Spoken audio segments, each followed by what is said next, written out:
وَلْتَكُن مِّنكُمْ أُمَّةٌ يَدْعُونَ إِلَى الْخَيْرِ وَيَأْمُرُونَ بِالْمَعْرُوفِ وَيَنْهَوْنَ عَنِ الْمُنكَرِ وَأُولَئِكَ هُمُ الْمُفْلِحُونَ. الحمد للہ وکفیٰ وسلام علی عبادہ الذین اصطفیٰ اما بعد فاعوذ باللہ من الشیطان الرجیم بسم اللہ الرحمن الرحیم وَأَنَّ هَذَا صِرَاطِي مُسْتَقِيمًا فَاتَّبِعُوهُ وَلَا تَتَّبِعُوا السُّبُلَ فَتَفَرَّقَ بِكُمْ عَنْ سَبِيلِهِ رَبِّ اشْرَحْ لِي صَدْرِي وَيَسِّرْ لِي أَمْرِي وَاحْلُلْ عُقْدَةً مِّن لِّسَانِي يَفْقَهُوا قَوْلِي. قابل قدر سامعین، منہج حق کی وضاحت اور فرقہ اخوان المسلمین اور اس کی خفیہ تنظیموں سے انتباہ، اس سلسلے کی یہ دوسری کڑی ہے. آج دوسرے دن کا درس ہے. اللہ فرماتے ہیں وَأَنَّ هَذَا صِرَاطِي مُسْتَقِيمًا، یہ میرا سیدھا راستہ ہے، فَاتَّبِعُوهُ، لہذا اسی راستے کی اتباع کرو. وَلَا تَتَّبِعُوا السُّبُلَ فَتَفَرَّقَ بِكُمْ عَنْ سَبِيلِهِ، اور اس راہ پر مت چلو یا ان راہوں پر مت چلو جو راہیں تم کو اللہ رب العالمین کے راہ سے جدا کر دیں. یہاں سے آج ہم یہ دیکھیں گے کہ کل کے درس میں بات آئی تھی کہ اللہ کے نبی صلی اللہ علیہ وسلم نے ایک فرقے کو نجات یافتہ فرقہ قرار دیا ہے اور ان کی پہچان یہ بتائی ہے کہ جو میرے اور میرے صحابہ کے راستے پر ہوں، ان کے منہج پر ہوں، وہی لوگ کامیاب ہوں گے. اور اسی گروہ کو ہم اہل السنہ والجماعہ کے نام سے جانتے ہیں. اہل سنت والجماعت ہی اللہ کی نصرت سے سرفراز اور نجات یافتہ لوگ ہیں. ان کو کئی ناموں سے جانا جاتا ہے اور جتنے بھی نام ہیں یہ سلف صالحین سے آئے ہوئے ہیں. ایسا نہیں ہے کہ کسی زمانے میں انہوں نے اپنا یہ نام رکھ لیا ہو. جیسے کہ اہل الحدیث، یہ نجات یافتہ گروہ کا نام ہے. اہل السنہ والجماعہ، اور اسی طرح سے اہل الاثر، یہ مختلف نام ہیں. اب ہوتا یہ ہے کہ کوئی نام کسی دور میں زیادہ معروف ہو جاتا ہے اور کوئی نام کم معروف ہوتا ہے. آج کے دور میں خاص طور سے سلفیت اور سلفیوں کا لفظ بہت زیادہ مشہور ہے، متداول ہے. تو اہل السنہ والجماعہ یا منہج حق، صحیح منہج، دیگر مناہج میں خلط ملط نہ ہو جائے، گڑبڑ نہ ہو جائے. اس لیے صحیح منہج کے جو نمایاں صفات ہیں، ان کی جو نمایاں خوبیاں ہیں، وہ جاننا ہمارے لیے ضروری ہے. یعنی وہ کون سی خوبیاں ہیں جو صحیح منہج پر چلنے والوں کے اندر پائی جاتی ہیں. ان خوبیوں کا جاننا اس لیے ضروری ہے تاکہ ہم اپنے اندر وہ خوبی پیدا کرنے کی کوشش کریں. اور اسی طرح سے ان منہج کو ہم جاننے کی کوشش کریں گے کہ جن منہج کو اپنا کر کے نوجوان دہشت گردی اور انتہا پسندی کے شکار ہو جاتے ہیں. تو خاص طور سے ہم دونوں چیزوں کو دیکھیں گے، اس لیے کہ بعض ایسے فرقے ہیں جو شر و فساد کی جڑ ہیں، اور انہی میں سے خاص طور سے آپ دیکھیں گے القاعدہ ہے، داعش ہے، نصرت ہے، بوکو حرام ہے. یہ ساری جو دہشت گردانہ تنظیمیں ہیں، یہ سارے کے سارے فرقے اخوان المسلمین ہی سے پیدا ہوئے ہیں. انہی کی کوکھ سے انہوں نے جنم لیا ہے. بلکہ اس وقت موجودہ دور میں عرب اور اسلام میں اسلام سے نسبت رکھنے والی تمام تر خفیہ تنظیمیں جو دہشت گردانہ سرگرمیوں کو انجام دیتی ہیں وہ جماعت الاخوان المسلمین ہی کے کوکھ سے پیدا ہوئی ہے۔ اس لیے خاص طور سے ہمارے لیے یہ جاننا ضروری ہے کہ آخر صحیح منہج اختیار کرنے والوں کے اندر کیا خوبیاں ہیں، اور اخوان المسلمین جو ہے ان کے منہج کیا ہیں۔ تو جب دونوں کو ہم جانیں گے اور دونوں کا موازنہ کریں گے تب ہم کو سمجھ میں آئے گا کہ خرابی کہاں کہاں ہے۔ تو سب سے پہلی چیز جو ہم دیکھیں گے وہ یہ کہ جو صحیح منہج ہے، صحیح راستہ ہے، اس صحیح راستے کی اور اس صحیح راستے پر چلنے والوں کے اندر کون کون سی خوبیاں پائی جاتی ہیں، اور ان خوبیوں کو کون کون لوگ ہیں جو اپنا نہیں رہے ہیں لیکن پھر بھی وہ سمجھ رہے ہیں کہ وہ اسلامی تنظیم ہے۔ تو سب سے پہلی چیز سلف کے منہج پر چلنے والوں کی ایک سب سے پہلی خوبی اور سب سے بڑی خوبی یہ ہے کہ وہ عبادت ایک اللہ کی کرتے ہیں اور اسی ایک اللہ کی عبادت کی طرف بلاتے بھی ہیں۔ یعنی صحیح منہج پر چلنے والے ہمیشہ توحید پر قائم رہنے کی کوشش کرتے ہیں اور توحید ہی کی طرف لوگوں کو بلاتے ہیں، ایک صفت۔ دوسری یہ ہے کہ شرک کی تمام قسموں سے خود بھی بچتے ہیں اور دوسروں کو بھی بچانے کی کوشش کرتے ہیں۔ یہ نمایاں خوبی ہے، ہر دور میں یہی کام رہا ہے کہ صحیح عقیدے کی نشر و اشاعت کی جائے، صحیح عقیدہ لوگوں تک پہنچایا جائے اور شرک کی غلاظتوں سے لوگوں کو بچایا جائے۔ یہ ایک نمایاں صفت ہے۔ کیوں ایسا ہے؟ یہ پہلی خوبی کیوں اس کو قرار دیا گیا؟ وجہ یہ ہے کہ ہمارے اور آپ کے اس دنیا میں آنے کا مقصد کیا ہے؟ اللہ کی عبادت، خالص ایک اللہ کی عبادت۔ وَمَا خَلَقْتُ الْجِنَّ وَالْإِنسَ إِلَّا لِيَعْبُدُونَ۔ اللہ فرماتے ہیں کہ ہم نے انسانیت اور اسی طرح سے انسانوں اور جناتوں کی تخلیق ہی اپنی عبادت کے لیے کی ہے۔ تو پہلا مقصد کیا ہے؟ اللہ کی عبادت، یہ پہلا مقصد ہے۔ اور اسی طرح سے انبیاء جو اس دنیا میں آئے، حضرت آدم علیہ السلام سے لے کر کے اور اللہ کے نبی صلی اللہ علیہ وسلم تک جتنے بھی انبیاء آئے، سارے انبیاء کا کام کیا رہا؟ اللہ فرماتے ہیں وَمَا أَرْسَلْنَا مِن قَبْلِكَ مِن رَسُولٍ إِلَّا نُوحِي إِلَيْهِ أَنَّهُ لَا إِلَهَ إِلَّا أَنَا فَاعْبُدُونَ۔ جتنے بھی انبیاء آئے سارے کے سارے انبیاء اسی بات کی طرف دعوت دیتے رہے کہ ایک اللہ کی عبادت کرو۔ اللہ فرماتے ہیں اے نبی، ہم نے آپ سے پہلے جتنے بھی رسول بھیجے سارے رسولوں کو ہم نے یہی وحی کیا ہے، یہی حکم دیا ہے کہ وہ صرف اور صرف اللہ کی عبادت کریں۔ اور اسی طرح سے اللہ رب العالمین کے کچھ اسماء اور صفات ہیں، اللہ کے کچھ نام ہیں، کچھ اللہ کے صفات ہیں، لیکن اللہ رب العالمین اپنی ذات اور اپنی صفات میں سب سے الگ ہے۔ اللہ کے ذات جیسی کسی کی ذات نہیں ہے، اللہ کے صفات جیسی کسی کی صفات نہیں ہے۔ تو اللہ اپنے صفتوں میں بھی الگ ہے، اپنے ذات میں بھی الگ ہے۔ اسی لیے اللہ تعالیٰ نے صاف طور سے قرآن میں واضح کر دیا لیس کمثلہ شیء وہو السمیع البصیر، کہ اللہ رب العالمین کے جیسی کوئی چیز نہیں ہے۔ اللہ سننے والا ہے، اللہ دیکھنے والا ہے۔ تو ہم بھی سنتے ہیں، ہم بھی دیکھتے ہیں۔ کیا ہمارا سننا، ہمارا دیکھنا اللہ کے جیسے، اللہ کے سننے اور دیکھنے جیسا ہے؟ بالکل نہیں ہے۔ اس لیے کہ ہمارے سننے کی جو قوت ہے وہ محدود ہے، بہت تیز آواز ہم نہیں سن سکتے ہیں، کان کا پردہ پھٹ جائے گا۔ بہت دھیرے اگر کوئی بولے تب بھی ہم نہیں سن پاتے ہیں، کئی سارے لوگ ایک ساتھ بولیں تب بھی ہمارے لیے سمجھنا ان کی باتوں کا مشکل ہے۔ تو ہمارا سننا اور اللہ کا سننا بہت فرق ہے، ایک جیسا نہیں ہے۔ ہمارا دیکھنا اور اللہ کے دیکھنے میں بہت فرق ہے۔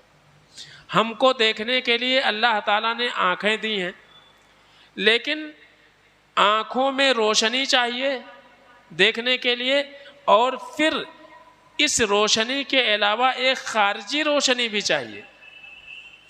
سمجھ رہے نا؟ یعنی صرف آنکھ سے انسان ہر چیز دیکھ لے ضروری نہیں ہے. اگر رات کا اندھیرا ہے تو ہم کو اس اندھیرے میں بھی دیکھنے کے لیے جائے کہ ہماری آنکھوں میں روشنی ہے، لیکن پھر بھی ہم چیزوں کو نہیں دیکھ پائیں گے. اس کو دیکھنے کے لیے کیا چاہیے؟ روشنی چاہیے، ایک خارجی روشنی چاہیے، الگ سے روشنی چاہیے. لیکن رات کا اندھیرا ہو، رات کی تاریکی ہو، اللہ تعالیٰ دیکھ رہا ہے. اللہ کے لیے سب دن ہے، رات نہیں ہے. اور ہم ظاہر چیزوں کو دیکھ سکتے ہیں، باطن کو نہیں دیکھ سکتے ہیں. دیوار کے پیچھے کیا ہو رہا نہیں معلوم ہے، ہم نہیں دیکھ سکتے ہیں. ہماری آنکھیں دیوار کے پار نہیں دیکھ سکتی ہیں، لیکن اللہ رب العالمین دیکھ رہا ہے. تو ہمارے دیکھنے میں رب کے دیکھنے میں بہت فرق ہے. اچھا، اب جو ہے یہ ہو گیا منہج اور عقیدہ کس کا؟ اہل السنہ والجماعہ کا، اہل الحدیث کا، اہل الاثر کا، کہ توحید کی دعوت دیں گے، شرک سے بچائیں گے لوگوں کو. اور ہم یہ عقیدہ رکھیں گے کہ اللہ رب العالمین اپنی ذات میں، صفات میں جدا ہے، الگ ہے، اللہ جیسا کوئی نہیں ہے. اب اس کے برخلاف ہم دیکھتے ہیں کہ جو فرقہ ہے جس کو ہم اخوان المسلمین کے نام سے جانتے ہیں، یہ کہیں جماعت اسلامی کے نام سے ہے، کہیں جو ہے یہ پاپولر فرنٹ کے نام سے ہے، کہیں داعش کے نام سے ہے، اور کہیں القاعدہ کے نام سے ہے، کہیں حزب اللہ اور حزب المجاہدین کے نام سے ہے. تو مختلف نام سے یہ جماعت ہر زمانے میں پیدا ہوتی رہی ہے، مختلف نام ہے اس کے.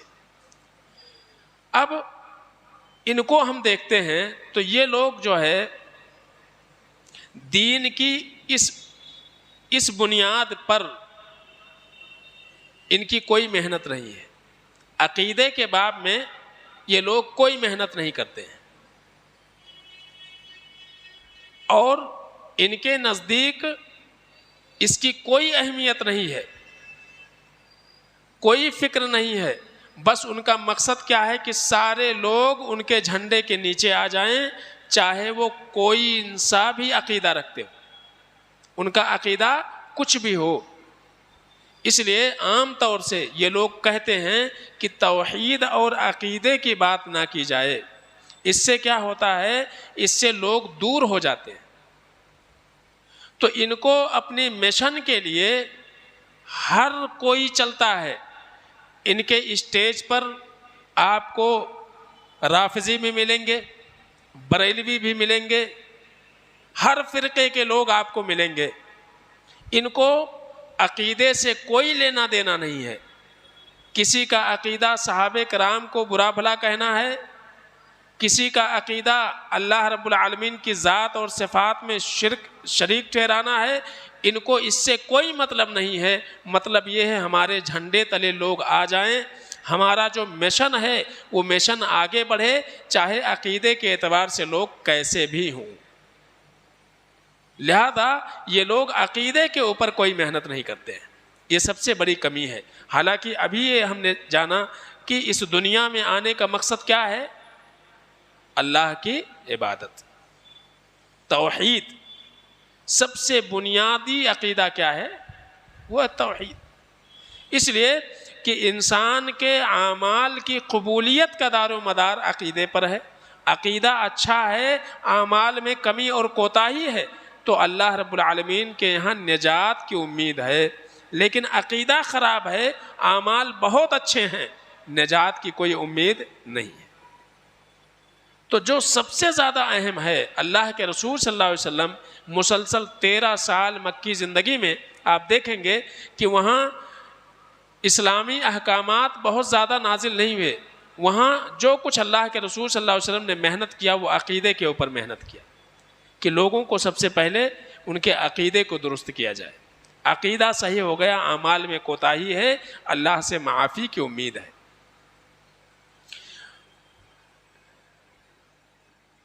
عبدالعزیز بن باز رحمۃ اللہ علیہ کہتے ہیں کہ اخوان المسلمین جو گروہ ہے،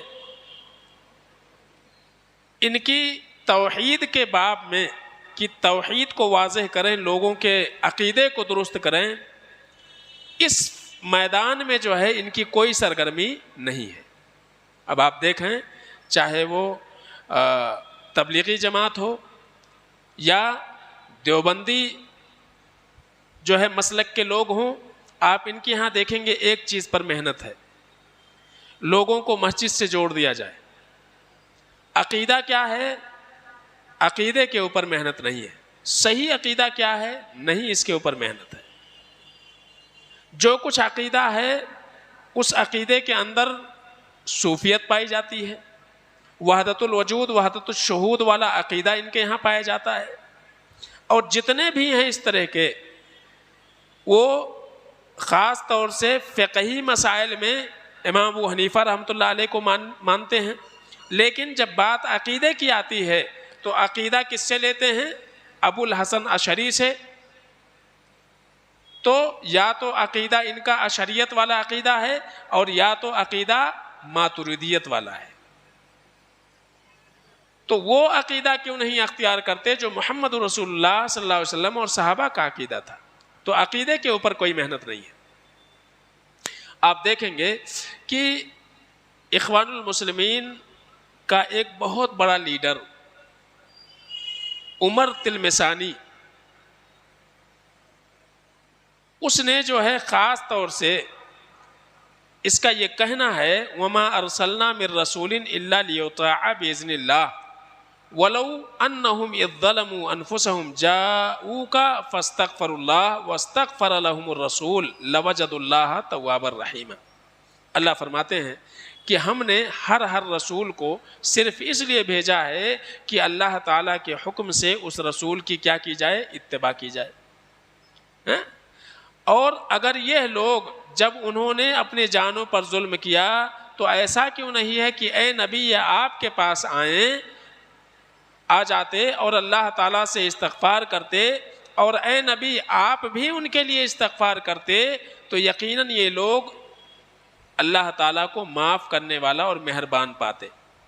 آیت کا مطلب یہ ہوا کہ گویا کہ اس آیت میں یہ کہا جا رہا ہے کہ اے نبی، لوگوں کی ذمہ داری یہ ہے کہ آپ کی باتیں مانیں، اور انہوں نے زندگی میں جو گناہ کیا ہے آپ کے پاس آئیں، اللہ سے دعا کریں، معافی مانگیں، اور اے نبی آپ بھی ان کے لیے استغفار کریں، اللہ کیا کر دے گا؟ ان کے گناہوں کو معاف کر دے گا۔ سوال یہ ہے کہ یہ اللہ کے نبی صلی اللہ علیہ وسلم کی زندگی تک خاص تھا یا آج بھی ہے؟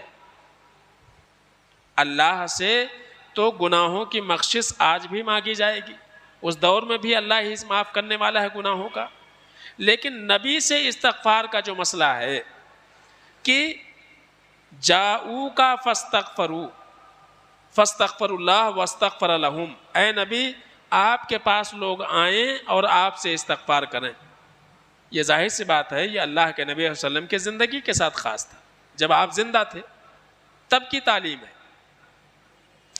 اب یہاں جو ہے بعض لوگ یہ کہتے ہیں کہ اللہ کے نبی صلی اللہ علیہ وسلم کے استغفار کو نبی کے ذات کے ساتھ اور نبی کے زندگی کے ساتھ کیوں خاص کیا جا رہا ہے؟ کہتے ہیں خاص طور سے کہ اللہ کے نبی صلی اللہ علیہ وسلم اپنی زندگی اور موت دونوں حالت میں اپنے پاس آنے والوں کے لیے استغفار کرتے ہیں۔ یہ کس کا عقیدہ ہے؟ یہ اخوان المسلمین کے رہنما کا عقیدہ ہے۔ یعنی گویا کہ وہ یہ مان رہا ہے کہ اللہ کے نبی صلی اللہ علیہ وسلم کے پاس جیسے زندگی میں آنے کا حکم تھا، آج بھی اللہ کے نبی علیہ وسلم کے قبر پر جانا اور اللہ کے نبی علیہ وسلم سے مغفرت طلب کرنا، آپ سے درخواست کرنا کہ اللہ کے نبی صلی اللہ علیہ وسلم ہمارے لیے اللہ سے کیا کر دیجئے؟ دعا کر دیجئے۔ سمجھ رہے نا؟ اور اسی لیے اولیاء کی کرامت کا عقیدہ رکھنے والے اور وہ اولیاء جو اپنے پاکیزہ قبروں میں ہوتے ہیں، ان سے یہ لوگ لو لگاتے ہیں، مشکلات کے اوپر ان کو پکارتے ہیں۔ تو یہ خاص طور سے عمر تلمسانی یہ کہتا ہے کہ جو لوگ قبروں پر جا کر کے، اولیاء کے قبروں پر جا کر کے انہیں جو ہے مصائب و مشکلات میں پکارتے ہیں، ان سے دعا کرتے ہیں، ایسا کرنا ان کا غلط نہیں ہے۔ وہ یہ کہتا ہے کہ ایسا ان کا کرنا غلط نہیں ہے بلکہ صحیح ہے، اور جو لوگ اس کا انکار کرتے ہیں، جو لوگ نکیر کرتے ہیں، غلط بولتے ہیں، ان کا غلط بولنا صحیح نہیں ہے۔ اب آپ سوچئے کہ یہ دعوت کس جانب ہے؟ شرک کے جانب دعوت ہے۔ یہ اس فرقے کا عقیدہ ہے، قبروں سے متعلق، اولیاء سے متعلق۔ اسی طرح سے سوڈان میں اخوان المسلمین کا ایک بہت بڑا لیڈر حسن ترابی وہ یہ کہتا ہے کہ جو اہل الحدیث لوگ ہوتے ہیں، سلفی لوگ ہوتے ہیں، یہ لوگ عقیدے کے معاملات میں اور قبروں کے شرک کے معاملات میں اس پر نکیر کرنے میں اور شرک کا رد کرنے میں یہ بہت آگے رہتے ہیں اور اس کا بڑا اہتمام کرتے ہیں، لیکن سیاسی شرک کا کوئی اہتمام ان کے یہاں نہیں پایا جاتا ہے۔ ہاں، یہ نکیر کر رہا ہے، کہہ رہا ہے کہ قبروں پر جو شرک ہو رہا ہے اس کے تعلق سے تو سلفی حضرات کے ہاں اہتمام پایا جاتا ہے کہ لوگوں کو شرک سے منع کرتے ہیں، لیکن وہ کہتا ہے کہ شرک دو قسم کا ہے، ایک اللہ کے ساتھ شرک اور اسی طرح سے ایک جو ہے سیاسی شرک ہوتا ہے۔ سیاسی شرک کا مطلب اس کا یہ ہے کہ اپنے علاوہ دیگر جتنے لوگ ہیں ان سارے کے سارے لوگوں کو، مسلمانوں کو، خاص طور سے مسلم حکمراں کو یہ لوگ کافر سمجھتے ہیں، تو اس لیے کہتے ہیں کہ سیاسی شرک کا اہتمام کرنا چاہیے، یعنی ان کو ہٹانا چاہیے، حکومت کے خلاف بغاوت کرنی چاہیے۔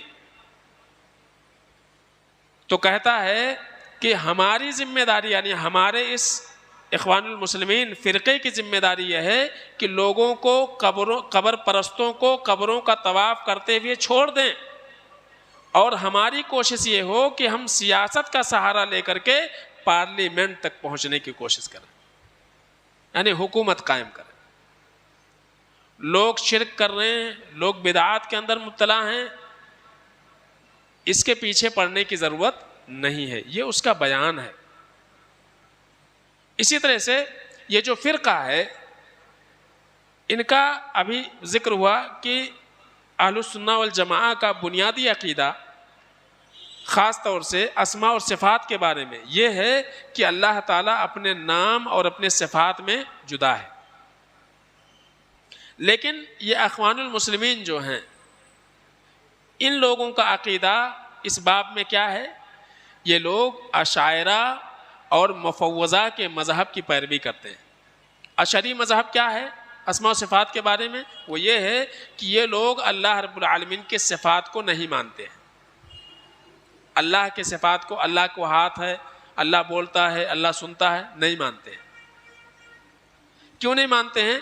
کہتے ہیں کہ اگر ہم نے مان لیا کہ اللہ سنتا ہے تو ہم بھی تو سنتے ہیں، تو ہوگا یہ کہ اللہ کی مشابہت مخلوق کے ساتھ ہو جائے گی کہ ہم بھی سنتے ہیں، اللہ بھی سنتا ہے، تو سننے میں اب اللہ بھی سنتا ہے، ہم بھی سنتے ہیں، دونوں تو ایک جیسے ہو گئے۔ اللہ دیکھتا ہے، ہم بھی دیکھتے ہیں، دونوں ایک جیسے ہو گئے۔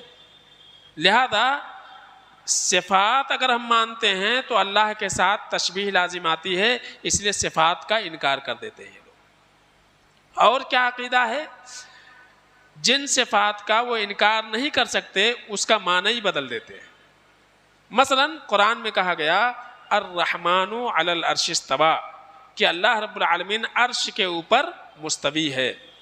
یہ لوگ کہتے ہیں کہ عرش پر مستوی کا معنی یہ نہیں ہے کہ اللہ عرش پر ہے، اس کا معنی یہ ہے کہ اللہ تعالی جو ہے اس کو عرش پر قدرت حاصل ہے، غلبہ حاصل ہے، یہ معنی ہے۔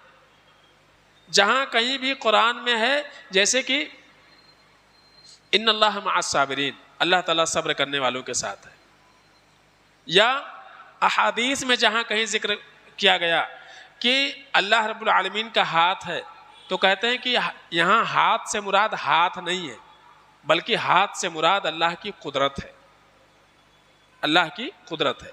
تو صفات کا یا تو انکار کر دیتے ہیں، سب سے پہلے کوشش کرتے ہیں کہ اس کو ایک الگ معنی دے دیں، اگر الگ معنی نہیں دے پاتے ہیں تو اس کا کیا کر دیتے ہیں؟ انکار کر دیتے ہیں۔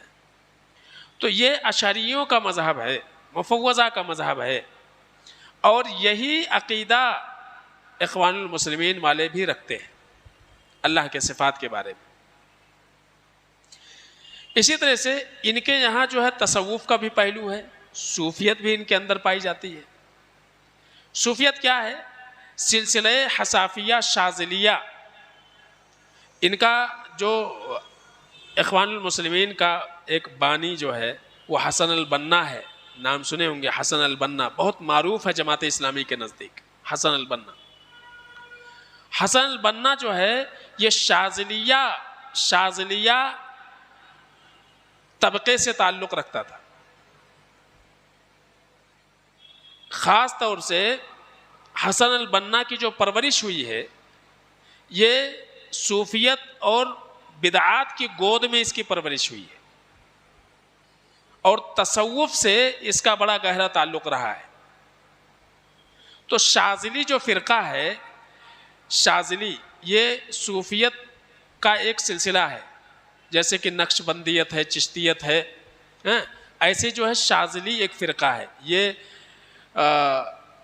ایک شخص تھا ابو الحسن علی بن عبداللہ شاذلی،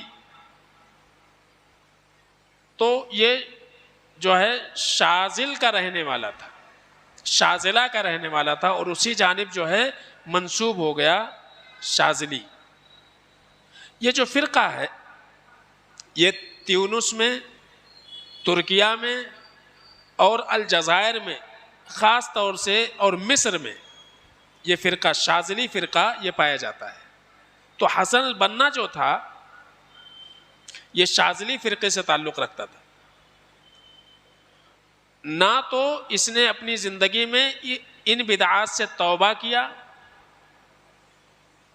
اور نہ ہی جو ہے اس کا کبھی اس نے رد کیا، بلکہ خاص طور سے حسن البنا اللہ کے نبی جناب محمد مصطفیٰ صلی اللہ علیہ وسلم کے منع کردہ بدعات کے انجام دہی سے بڑا خوش ہوتا تھا، اور وہ کہتا تھا، حسن البنا خاص طور سے اس نے اپنی کتابوں میں، اپنے لٹریچر میں یہ بات لکھا ہے، اس نے کہا کہ آستانے پر حاضری، بدعتی اجتماع، اذکار و اوراد کی ادائیگی اور جشن عید میلاد النبی، یہ سارے کے سارے مجلسوں میں خود یہ شریک ہوا کرتا تھا، اور کہتا ہے، اور خاص طور سے حسن البنا اس بات کی بھی صراحت کرتا ہے کہ اس نے شروع ہی میں جمعیت الحصافہ الخیریہ قائم کیا تھا، اور اسی کا نام اس نے تبدیل کر کے کیا رکھا؟ جماعت الاخوان المسلمین۔ یہ حال ہے اس فرقے کا، جو اپنے آپ کو جماعت اسلامی کہتے ہیں، داعش کہتے ہیں، یا اخوان المسلمین کہتے ہیں، یا اخوانی کہتے ہیں، ان سارے لوگوں کا عقیدہ خاص طور سے صوفیوں والا عقیدہ ہے، اور خاص طور سے اسماء و صفات کے بارے میں اشعریت اور ماتریدیت والا جو عقیدہ ہے، وہی عقیدہ اسماء و صفات کے بارے میں ان کا پایا جاتا ہے۔ ابن باز رحمۃ اللہ علیہ کہتے